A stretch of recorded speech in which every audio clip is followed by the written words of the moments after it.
Evening. I'm John Condon, Bandmaster 1st Brigade Band, and my friend. DeWayne Roberson, Associate Bandmaster. And we're here to unveil something very special. It's not too often that we get donations of instruments, but this is a very special event because, well, I'm not sure all the brass players in the band would appreciate it, but these are clarinets. And, well, you know, I just happen to be fond of that instrument. And so I'm the one that gets to rip this open and have a little bit of fun seeing what it is we have in this box. After all, he is the entire clarinet set. Yes, I am. And normally when we're looking for instruments, we find them, they're pretty rough shape. And, you know, we always have to do some work with them. And so hopefully we will be thrilled with just the fact that we have some clarinets coming to our collection, and that these are instruments that we will see in our very near future. I'll let you take care of that because I don't know how you do that. Okay. And this comes from a former band member. We'll call him Mark the tuba player. Now that's even more special considering that it comes from a tuba player. But, you know, I can also say, you know, I don't know if you remember this, Mr. Condon, but, you know, my minor instrument in college was, I'm a clarinet player, but my minor instrument was? Must have been. Tuba. Oh, that.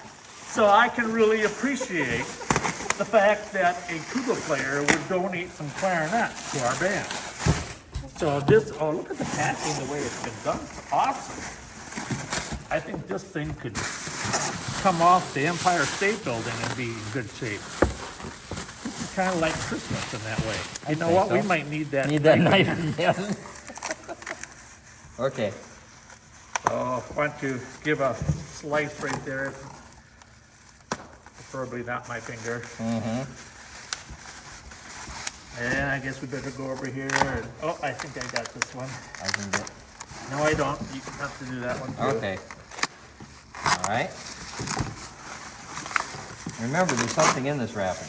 Now, if anybody's wondering about what it is that we are unwrapping, these are instruments that come from the middle of the 1800s, the 19th century, and again, that's what makes them even more rare. Ooh. So when we open this up, this is really neat. Now here's an instrument case that was around in the middle of the 1800s, and you can see this thing is really, really great.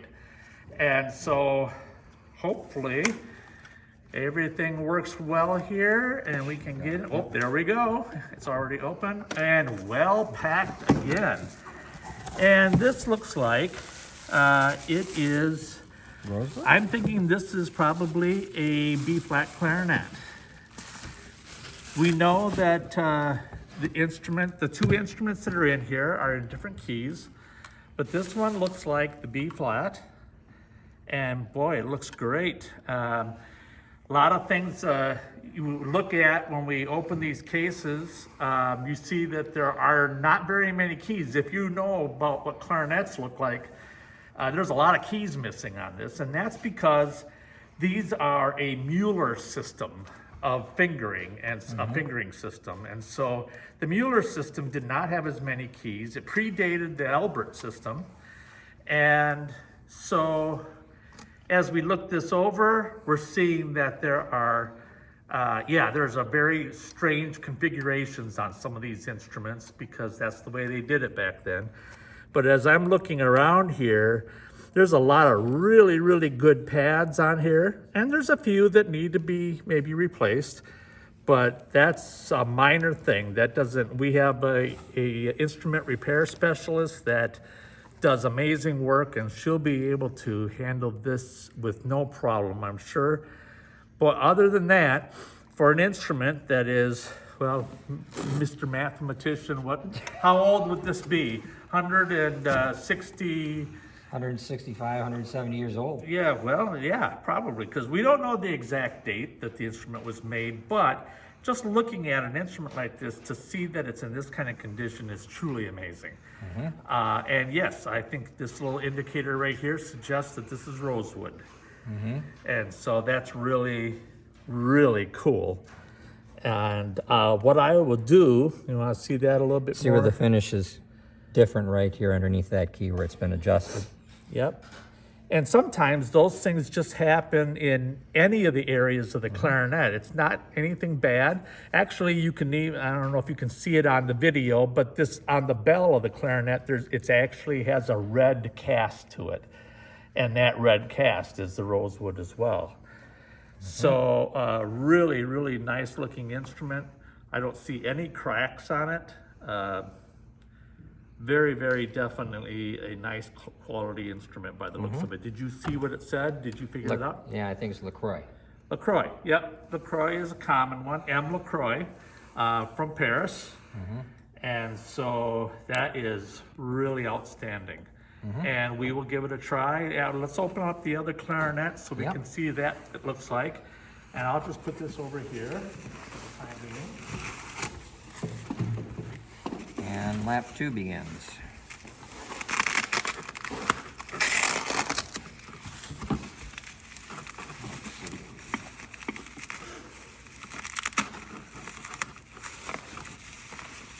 Put the knife down. Probably good of you.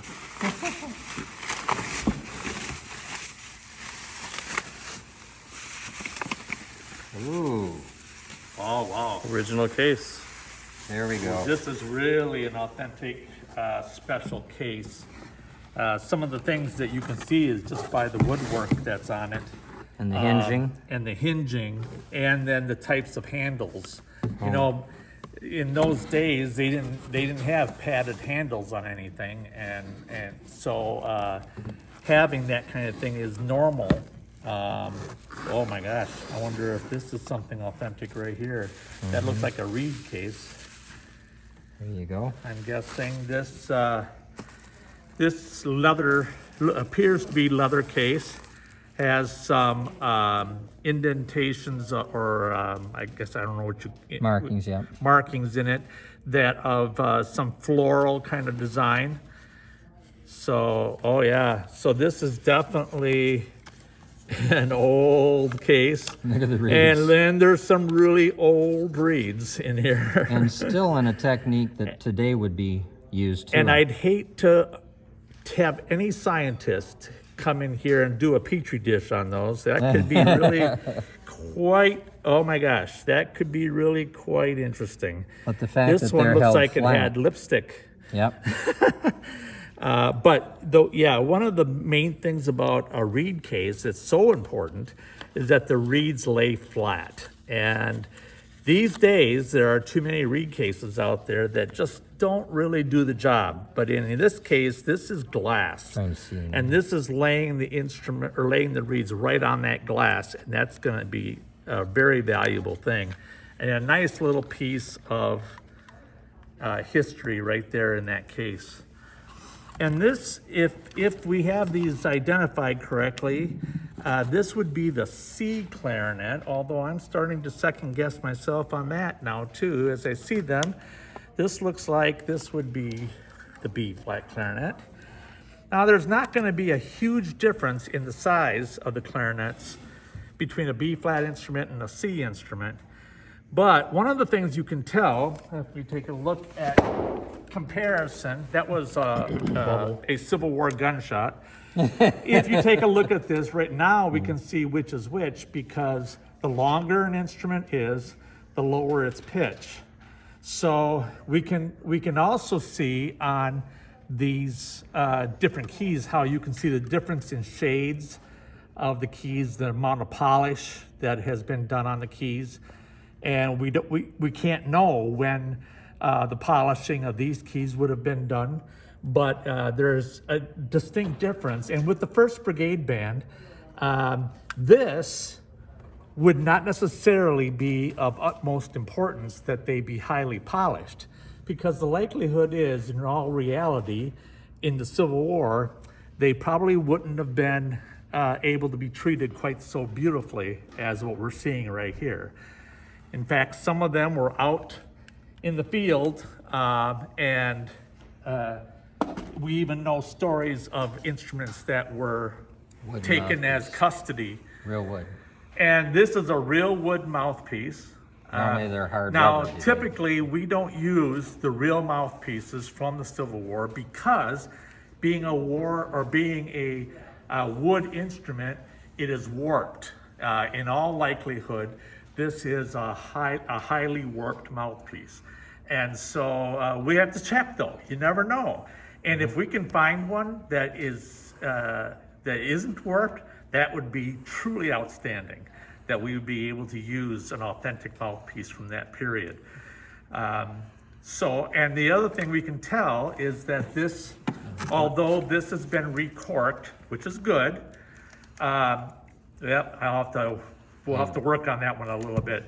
Sometimes we know that whether a mouthpiece is authentic or not by the way it fits into the barrel.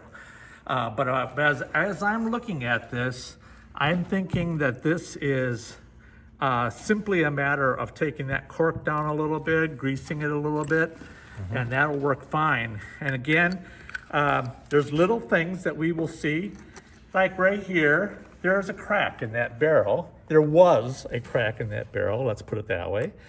But we no longer have to worry quite as much about that because it's been very, very nicely repaired, probably pinned, glued, and the instrument is in outstanding shape as a result. And so just looking over this again, in a few places you can see that red cast that I mentioned before being rosewood. You can see some of that right in this area here, for example. Common areas where the hands are on the instrument a lot, you'll see some of the finish or some of the dye wear down, and you start to see that wood a little bit more. And to be perfectly honest, I love it when I see that rosewood color. It's really quite beautiful.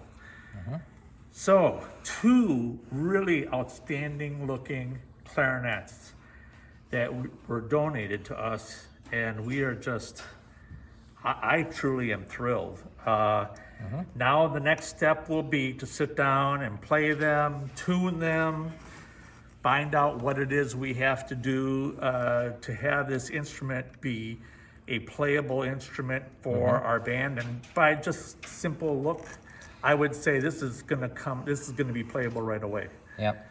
And as a C instrument, it would be a parlor instrument that would play along with the piano so that the person would not have to transpose. Correct. So And that's closer turn of the century practice. I would say so, yeah. And being that I am doing lots of the music arranging and transcribing right now, it's quite simple for me now with the computers to be able to make another part that would be for the B or for the C clarinet. Normally, we have a B flat clarinet and an E flat clarinet, but with the C instrument in there, what we'll be listening for is the timbre, the range that the instrument has, and the response it has, and we'll be looking at those things to decide which keyed instruments we're going to play. Sometimes it comes down to just what the sound is like, which sound that we prefer to go with which song. So really, truly outstanding. Thank you to Mark for making this kind of a donation to us. This is truly amazing. Thank you. Thanks again.